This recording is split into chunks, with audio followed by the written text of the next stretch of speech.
দোস্ত একটা good news আছে, আমার ফিজিক্সের মিসের বিয়ে ঠিক হয়ে গেছে। আর কি বলিস, মিসের তো 7 বছরের রিলেশনটাও মিস অনেক সাফার করেছে ওই রিলেশনটা নিয়ে। পরে মিস ওই রিলেশনটা ভেঙে দিয়ে তারপর মিসের ফ্যামিলি থেকে তার বিয়ে ঠিক করেছে, মিসও রাজি হয়ে গেছে। মিস আমাকে এইমাত্র জানিয়েছে মিসের বিয়ে ঠিক হয়ে গেছে।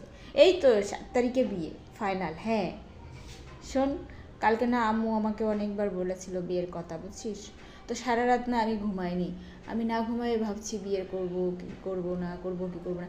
একবার ভাবি কি জানিস মনে মনে যে বিয়ে করে ফেললে কী হবে জানিস? 10-15 লাখ টাকা নিয়ে ধর মার্কেট করতে পারবো। জামাই চাকরি করবে, সেই টাকা আমার হাতে এনে দিবে, অন্যরকম একটা ফিলিংস। আমার চাকরি বাকরি করার তো কী দরকার?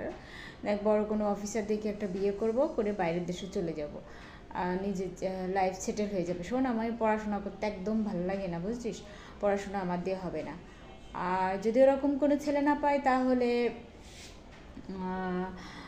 নিজেই পড়াশোনা করতে হবে। কিন্তু আমার যে পড়াশোনা যে সিঁড়ি, আমার তো পড়তেই মন যায় না। সারা রাত জেগে তো বয়ফ্রেন্ডের সাথে গল্প করি। আরে না, আমার বয়ফ্রেন্ডের সাথে তো আমি বিয়ে করবো না। ও বিয়ে করবে এখনও 5 বছর পরে, এত ওয়েট করার টাইম আছে নাকি আমার? শোন, আমার ফ্যামিলি থেকে যেসব ছেলে দেখে ওই সব ছেলে কোনো সুন্দর না, বুঝলি? কালো, মোটা, বুড়িয়ালা, বয়স্ক, কিন্তু ওদের টাকা আছে। আর সুন্দর ছেলেদের তো টাকা নেই। সুন্দর ছেলেদের টাকা নেই, ওদের সাথে গেলে অনেক সাফার করা লাগবে রে।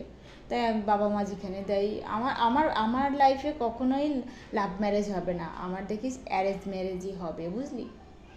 হ্যাঁ, না না, এগুলো নিয়ে ভাবছি না। আমার বয়ফ্রেন্ড ওই যে একটা পাইলট ছিল, ওই সব পাইলট টাইলট ভালো লাগে না, ওদের ক্যারেক্টার ভালো না, বুঝছিস? এখন ফার্স্ট ক্লাস কোনো অফিসার যদি পাই, ওরকম যদি পাই, তাহলে বিয়ে করে বসে থাকবো। জামাই মাস শেষে ওই যে বেতন নিয়ে আসবে, বেতনের টাকা আমার হাতে এনে দেবে। ইস, কী যে দোস্ত, কী যে ভালো লাগে যখন এই কথাটা কল্পনা করি। মনে হয় কি আমি সারাদিন ঘরে বসে থাকবো আর জামাই মাস শেষে। ও দোস্ত, মন চাই কি এখনই বিয়ে করে ফেলে এই কথা যখন ভাবি, বুঝলি? জামার টাকা খরচ করবো তো, জামার টাকা খরচ করার মতো মজা পৃথিবীতে নেই। আমার বান্ধবী যেটা বিয়ে হয়েছে জানিস, ওর ব্যাংকক নিয়ে যাই, অনেক অনেক জায়গায় নিয়ে যায়, কানাডায় নিয়ে যায়, সুইজারল্যান্ডে নিয়ে যায়, কত টাকা দেয়, কত কিছু দেয় ওকে। ইস, আম্মু এবার বিয়ের কথা বললে সত্যি আমি রাজি হয়ে যাবো। কালো, মোটা, বুড়িয়ালা যাই হয় হোক, আমার এত সুন্দর ছেলে লাগবে না, একটা হলেই হয়েছে।